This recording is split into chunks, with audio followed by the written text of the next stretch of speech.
శివకేశవుల అభేద్యాన్ని ప్రకటించే మాసం కార్తీక మాసం. ఈ మాసంలో శివుడి ఆరాధనకు ఎంత ప్రాధాన్యం ఉందో శ్రీ మహావిష్ణువు పూజకు అంతే ప్రాముఖ్యత కనిపిస్తుంది. కార్తీకంలో నిత్యం బిల్వపత్రాలతో శివుడికి, తులసి దళాలతో శ్రీ మహావిష్ణువుకి అర్చన చేయాలి. ఉభయ సంధ్యల్లో దీపారాధన చేయడం ద్వారా విశేష ఫలితాలు కలుగుతాయని పూర్వీకులు చెబుతున్నారు.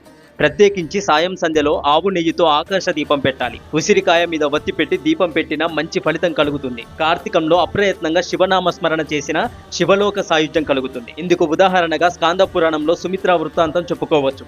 అనేక తప్పులు చేసిన చివరకు అప్రయత్నంగా బిల్వదళార్చన అలాగే శివనామ స్మరణ చేయడం వల్ల సుమిత్రకు శివ సాయుధ్యం కలిగింది.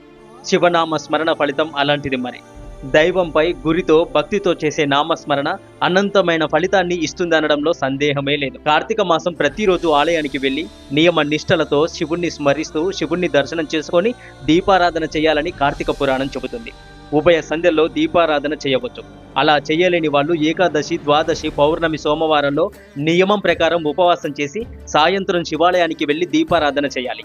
కార్తీక పౌర్ణమి రోజు పగలంతా ఉపవాసం చేసి సంధ్య వేళ శివాలయానికి వెళ్లి 365 ఒత్తులు వెలిగిస్తే సకల పాపాలు నశిస్తాయని పురాణ గాథ. సంధ్యా సమయంలో ప్రతి ఇంటికి వచ్చే లక్ష్మీదేవి దీపాలు వెలుగుతున్న ఇంట కొలువై ఉంటుందట. కార్తీక మాసంలో దీపదానం చేయాలని చెబుతారు. ఇంట్లో కన్నా తులసి, ఉసిరి చెట్టు సమీపంలో దీపదానం శ్రేష్టమైంది. దీనికన్నా ఆలయంలో చేసే దానం ఉత్తమమైంది. నది, సముద్ర తీరంలో చేసే దానం అంతకన్నా ఎక్కువ ఫలితాన్ని ఇస్తుంది. లేదంటే ఈ నెలలో ఏదో ఒక రోజు దీపాన్ని బ్రాహ్మణుడికి దానం చేయాలి. దానం చేసేటప్పుడు ఇప్పుడు నేను చూపిస్తున్నటువంటి శ్లోకాన్ని చదువుతూ దీపదానం చేయాలి. ఓం నమః శివాయ, ఓం నమో భగవతే వాసుదేవాయ.